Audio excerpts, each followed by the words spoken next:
basic side control escapes and look at how we can connect a knee and elbow to form what we call a side guard.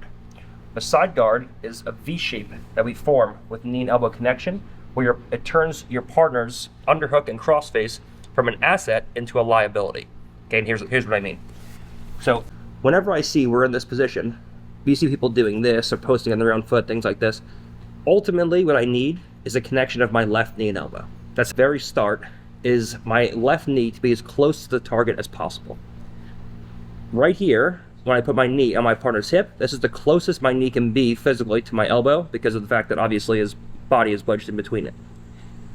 So our starting position is we just take our knee to our partner's hip.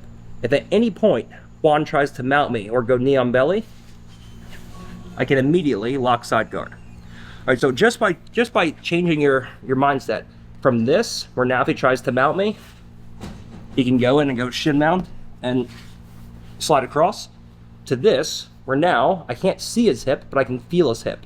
So now if he raises his hips at any point, we lock side guard. So just this small adjustment will make it almost impossible for your partner to mount you. The asset that he had with his crossface and underhook now becomes a liability.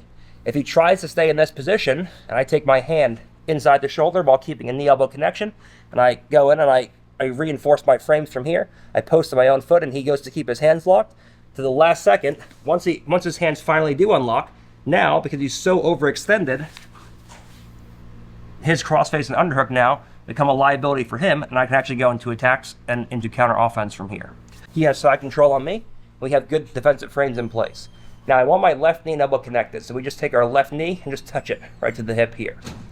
Now, the second we see that we have good knee to hip connection, if he tries to mount me at any point from here, we just bring everything inside. Now, if he doesn't try to mount me, we have to escape. So right from here, we shrimp away, we raise the height of our left foot, then we just kip, and lock in side guard. When Juan goes to control me from here, we can always start making space.